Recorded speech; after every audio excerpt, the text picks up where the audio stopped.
Indeed, God is present here and now. And in that awareness, let us pray. Father, Mother God, we give thanks for this opportunity to be open to the awareness of your presence right now.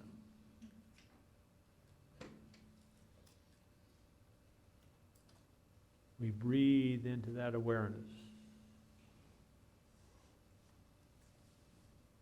We allow your love to flow through us unimpeded, spilling out into this moment.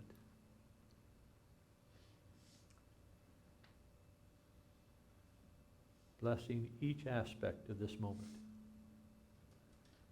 Each person that occupies it, each situation that it is embraced. Every aspect of this moment we see infused with your love. And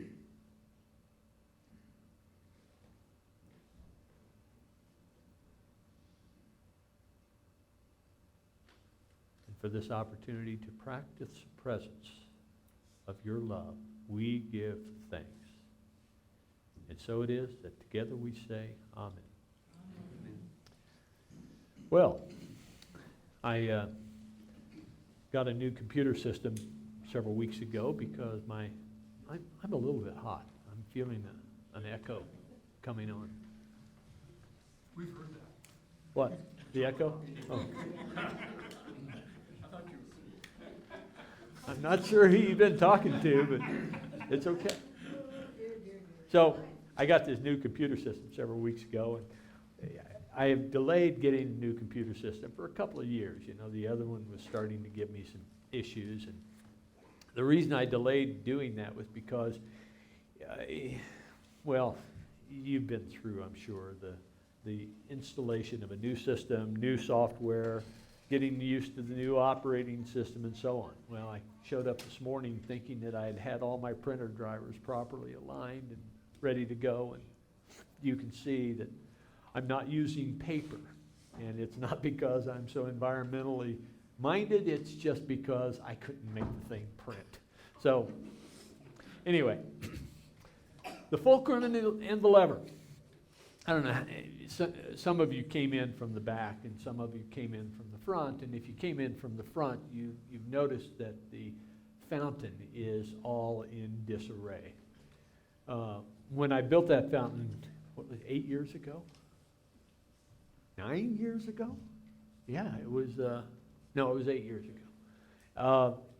I, planned it out very carefully, and I was able to move the rocks into place, and they fell down, and they sort of jumbled together like they were naturally placed, and actually it was kind of random because those rocks were so heavy. But over the course of time, the rocks have settled into the ground a little bit, and the basin in which the water resides, one of the rocks was held up by a plastic bucket that was sitting on the membrane, and it was solid. And over time, that settling has caused the float valve to get jammed in under the rock. And so in order to solve the problem, I had to pull the fountain apart yesterday. I mean, if you've been by it the last couple of weeks, you've noticed that the water hasn't been flowing.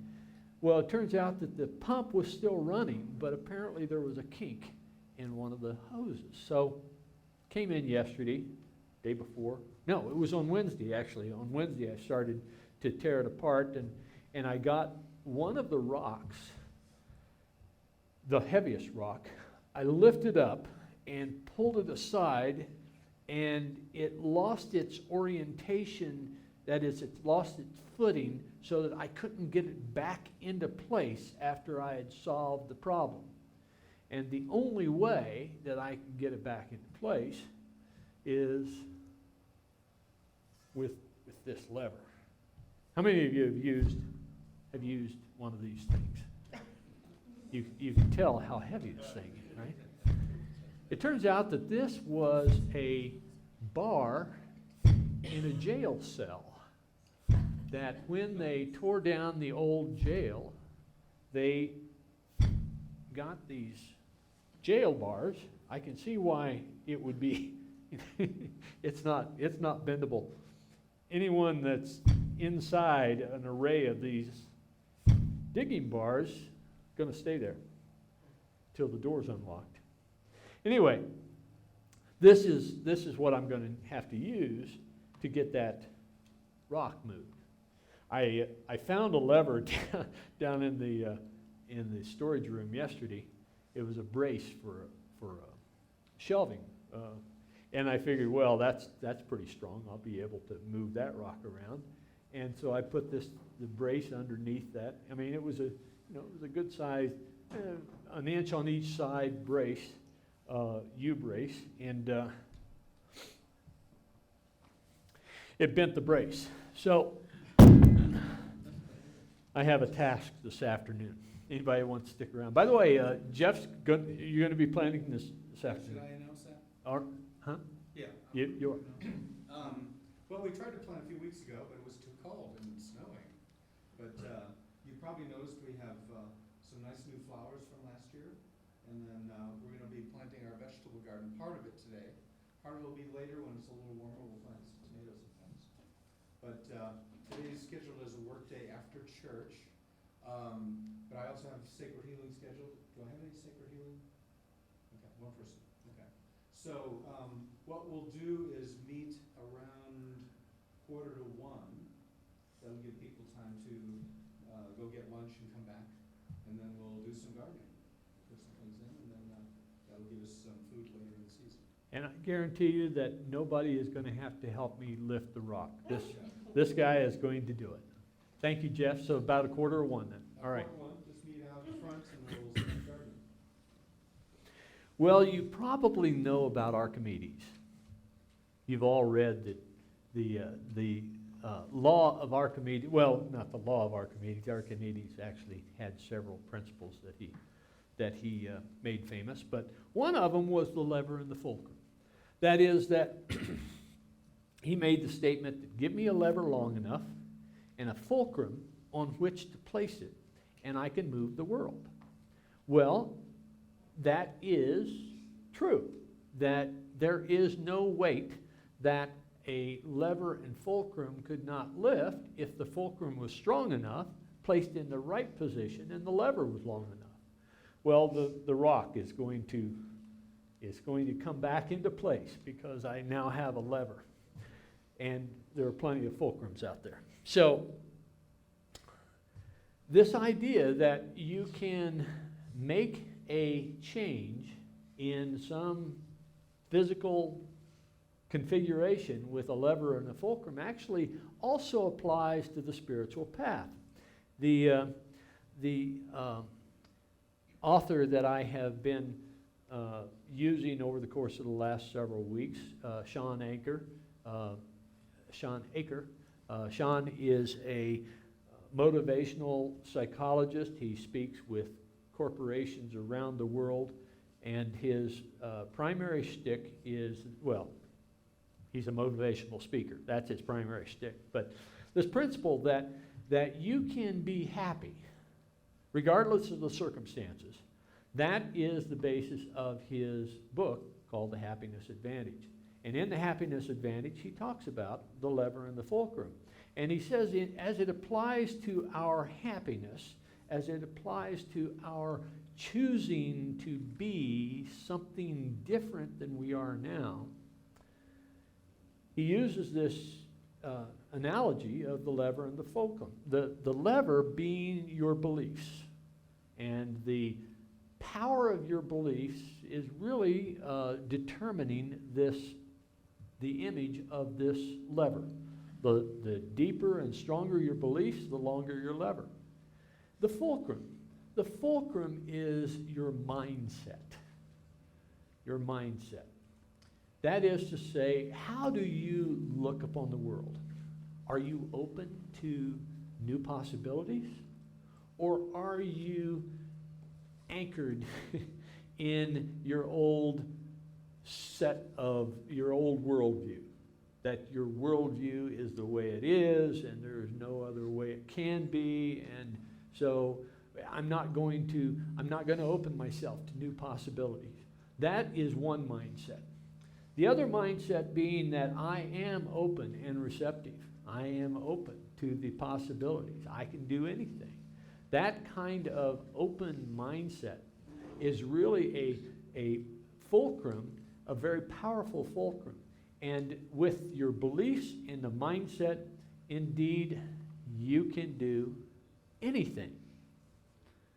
Well, within limits. I mean, I have not yet learned how to fly. Possibly, I can learn how to fly.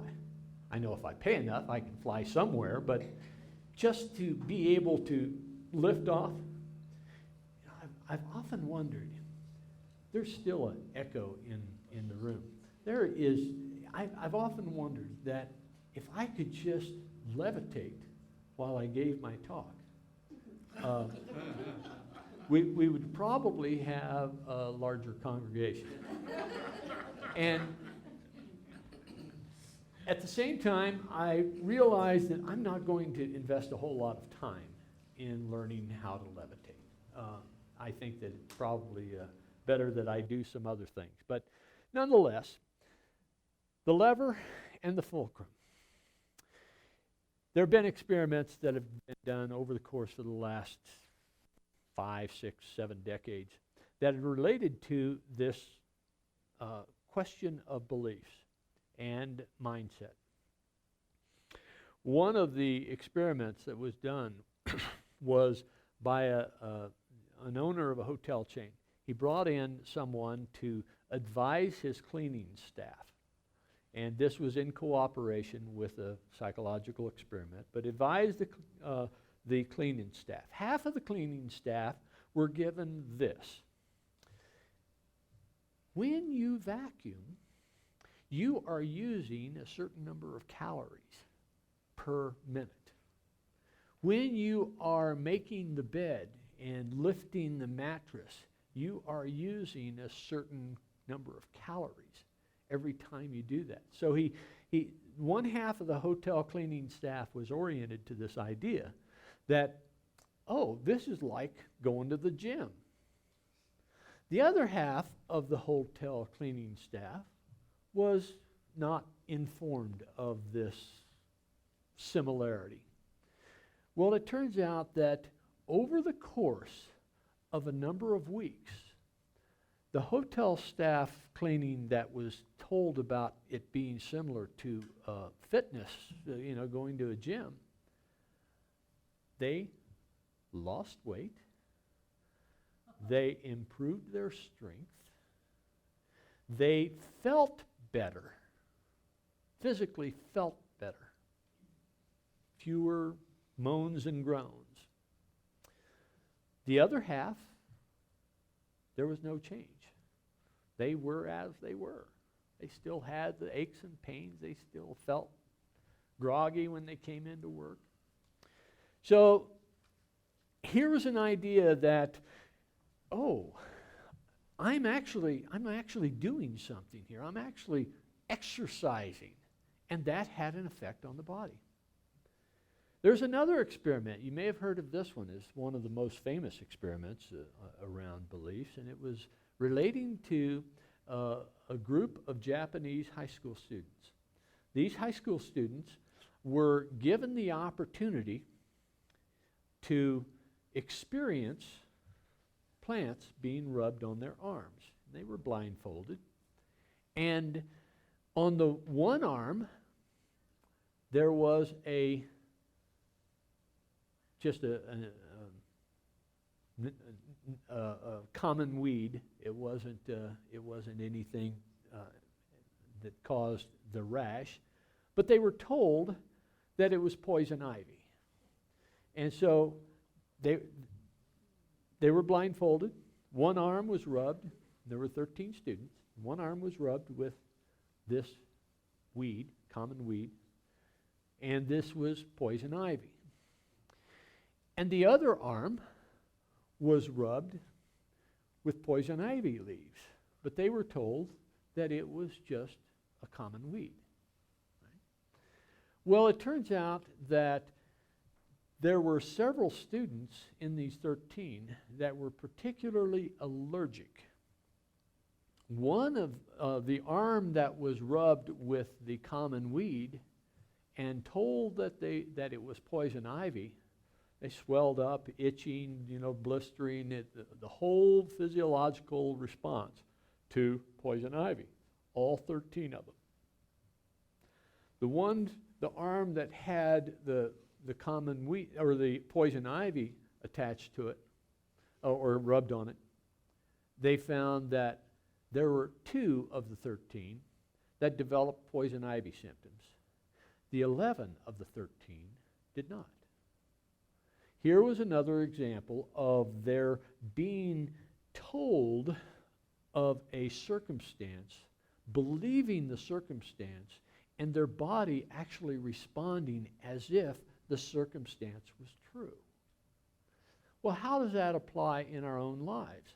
What kind of beliefs do you have in your life? What things do you believe that actually are limitations that you experience? I think most of you know I've recently been appointed the marketing director for Unity Worldwide Ministries. And this came out of a 7-month, 8-month project where I've been working with a team of there were 8 other people on our team. We were looking at redesigning the ministerial curriculum for training, moving it from a residential program to an online program. And I was working both on the ministerial curriculum team and I was working on the core team. The core team had actually several teams associated with it. There was a technology team, there was a youth and family ministry team, and there was an SEE team. The SEE is a spiritual education and enrichment program, which is the adult education program for Unity Worldwide Ministries. And it is also coming online. So we'll be able to take advantage of the SEE programs online wherever you are. So this redevelopment of the education program for Unity Worldwide Ministries involved a lot of the tools that I had used prior to coming into ministry that I have not used since coming into ministry. And several of the people on the team as well as on the core team noticed what I was doing and suggested that I might want to apply for the position of marketing director, which is a new position for Unity Worldwide Ministries. So I was hesitant to do that because, gosh, it had been a long time since I've really been involved in marketing. I came out of school in marketing. I did marketing in the computer industry for much of my career. But it had been some 23, 24 years since I'd actually been involved in that aspect. So nonetheless, I applied, and lo and behold, the offer was made for me to be a part-time marketing director, supposedly 24 hours a week. That hasn't quite worked out yet, but hopefully the hours will come down into that ballpark. So I did not have the belief that I could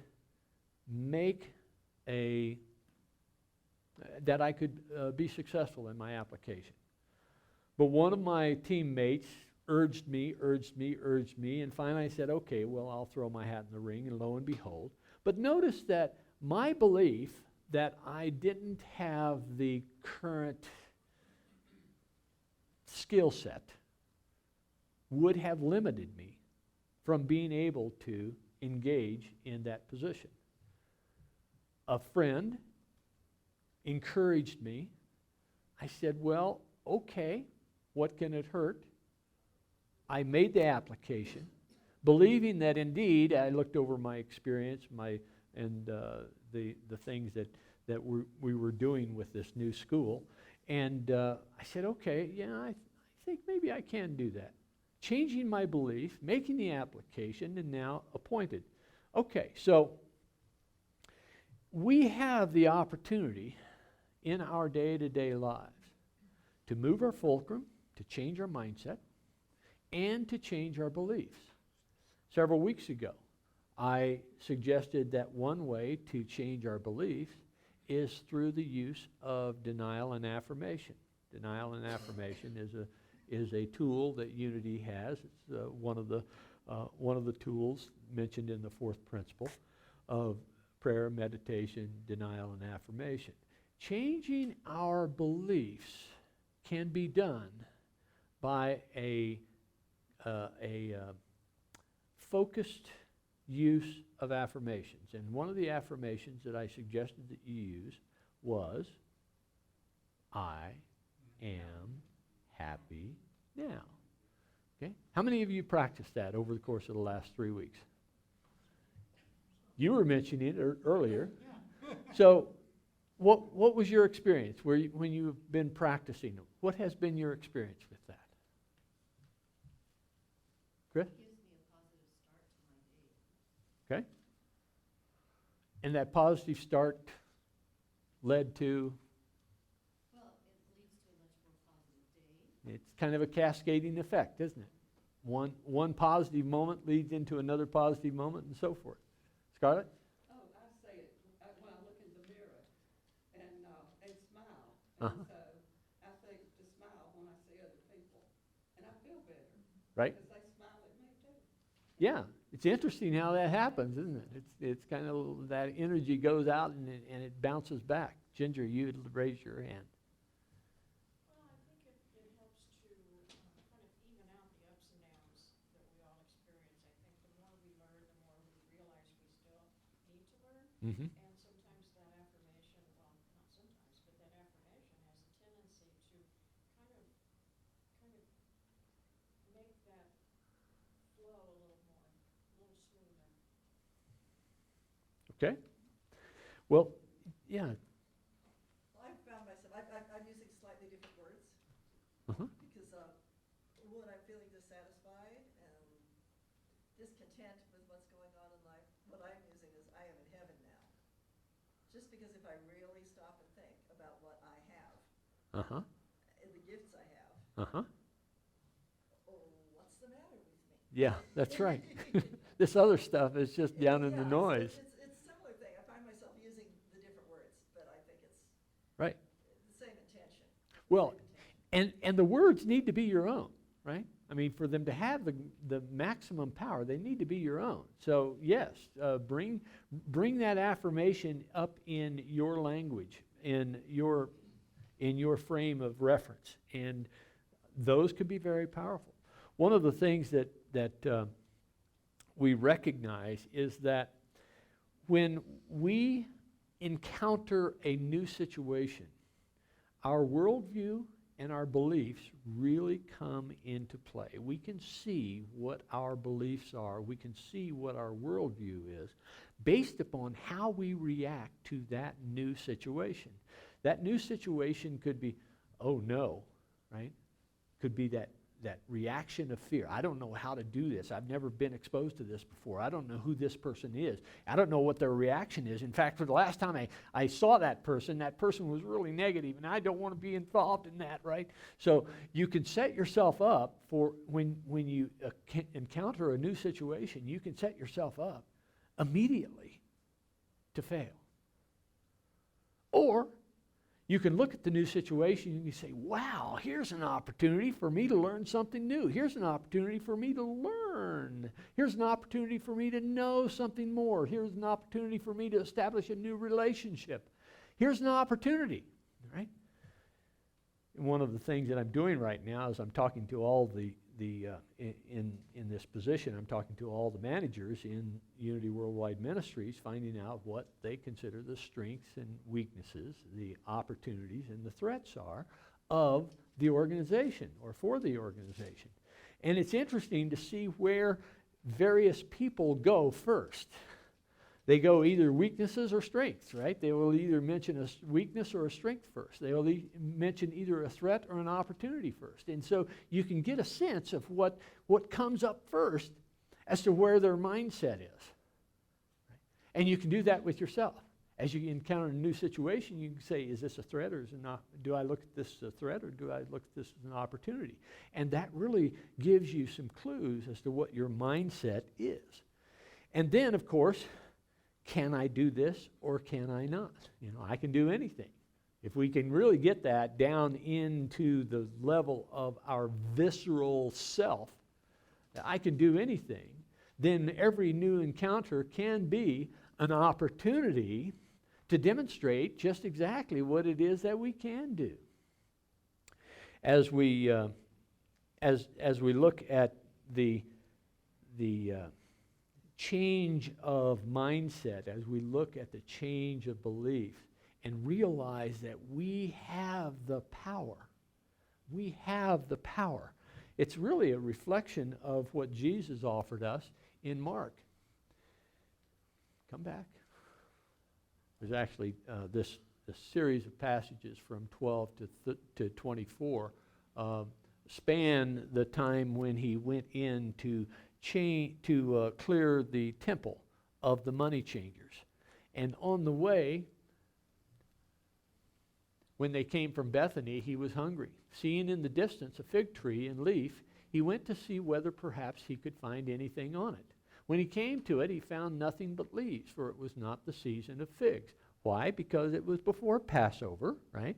In the narrative, this was a time when, just prior to Easter, it was the beginning of the Passion Week. So it was in the early spring. This is in the northern hemisphere. So we are talking about a springtime before the fruit has had a chance to blossom and to develop as fruit. So he goes to the fig tree, finds nothing on it. And he said to it, "May no one ever eat fruit from you again." And his disciples heard it. Okay, now here's an individual that we consider to be an example of one that is very spiritually attuned. Here is also an example of proof that Scripture is not literal. Why do I say that? Because if he was really one attuned to truth, he would know that there was going to be no figs on the tree, and so he would not curse the tree because there were no figs, right? This is a flag right here to tell future readers, hey, pay attention. I'm not talking literal reality here. I'm talking spiritual reality here. So he goes, clears the temple, and coming back. In the morning, as they passed by, this is after he had cleared the temple, they saw the fig tree withered away to its roots. Then Peter remembered and said to him, "Rabbi, look, the fig tree that you cursed and has withered." Jesus answered them, "Have faith in God. Truly I tell you, if you say to this mountain, 'Be taken up and thrown into the sea,' and if you do not doubt in your heart, but believe that what you say will come to pass, it will be done for you. So I tell you, whatever you ask for in prayer, believe that you have received it, and it will be yours." So the lesson of this story is not you'll have the power to wither fig trees that have not yet even come into blossom, but rather believe at the very visceral core of your being that what you say is true, that what you believe is true, and it will come to pass for you. This idea that our beliefs are an important aspect of our encountering our, quote, reality is an underlying teaching of Jesus. And that is that you have the power through your thoughts, you have the power to be the expression of God in this moment and to have the circumstances be a reflection of your presence in this circumstance. We have in unity, we have these 5 principles. And I mentioned the 4th principle, the tools of transformation, consciousness of our prayer, meditation, denials, and affirmations. But number 3, the thoughts that we hold in mind manifest in our experience. That is a very fundamental aspect of the teachings of unity and of the teachings of Jesus. So when we want to consider how can we encounter a new circumstance, how can we encounter a new situation, it is going to depend to a great extent upon our mindset, and it's going to depend upon a great extent on our beliefs. And that then is really the question that we have to answer is, how do I change those? And that, again, is where affirmation and denial come in. Denial first, remember, denial is just a one-time thing to ease your mind of the limitations that you have held about that circumstance. And the affirmation is offered repetitively, like, I am happy now. So to reflect, or to repeat what I said 3 weeks ago about the setup for the affirmation, is that the denial extracts that old belief, removes the power that you have attached to that old belief. And in a situation, for instance, I'm going into this marketing director position. I've been working at it now for about a month, and I am now coming to the point where I'm really starting to get tested in my application of my marketing experience to the circumstances of today's marketing environment. One of the things that I've known but have not invested the time to become adept at is social media. Marketing today is predominantly focused on social media. I mean, you can still go out and you can buy ads in newspapers, and you open up the Denver Post or even the Arvada Weekly, and you will see lots of ads. Turns out that those lots of ads are not nearly as effective as someone on Facebook saying, hey, I just found out something. And this was an experience that I had, and I'm really excited about this. I just attended this ministry, this spiritual community. And wow, what great ideas I've learned there. That has far more effect on someone saying, maybe I should try that, than does a newspaper ad or even a radio ad. That's old marketing. New marketing, social media. That's something I need to learn. And knowing that I have the ability to learn it, knowing that I have the motivation to learn it, means that I have a far wider door open for me to learn it, right? If I felt like, social media, gosh, I just don't understand that. I can't get my hands around it. I don't understand why. So I set a cage around, like these jail bars. So I set these limitations around me that would imprison me from achieving that which I have every possibility of achieving, because I have set up that imprisonment because of my choice. Because of my choice. And that's the key, is that we have the choice. We have the power, we have the tools, and we have the choice. Why not make use of it? It is indeed our choice. We'll have our meditation.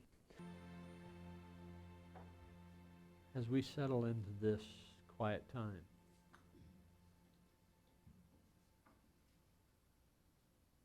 we allow the limitations that we have carried with us to be set aside.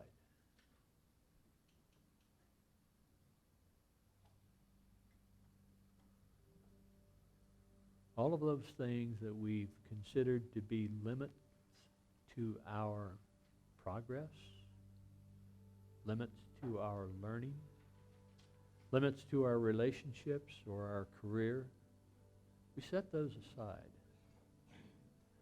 We allow this moment to be unencumbered.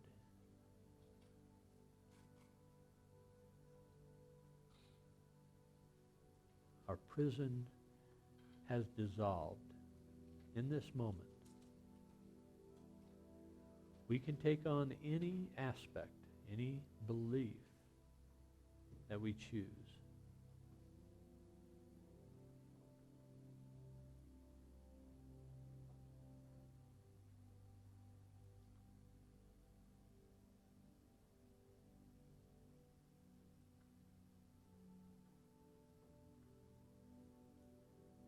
We can affirm that that belief is true.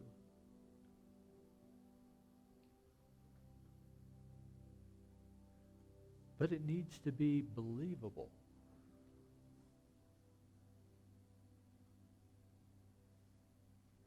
And our mindset determines that.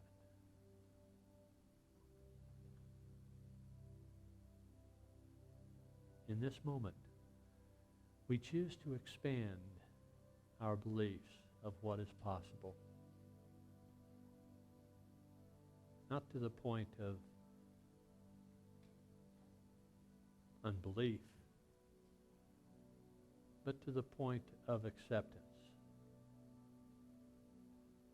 Expand just a little bit, if that's all that your mindset allows, but expand. I can do that. I can do this. I have the ability for that. I have the creativity for this.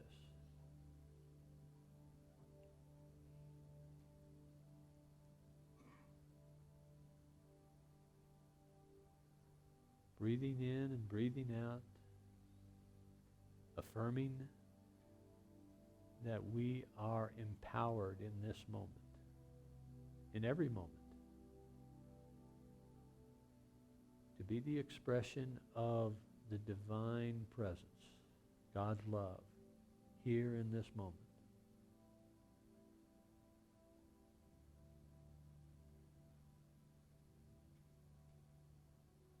We are blessed. We are lifted. Our world is transformed by our change.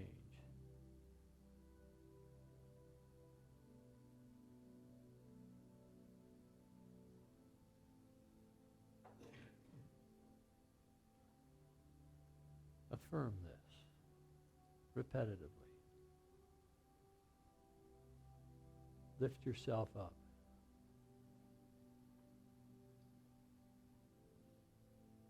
You have the power now. Use it. And as we come back into this time and space, let us come back sharing the words of the Lord's Prayer.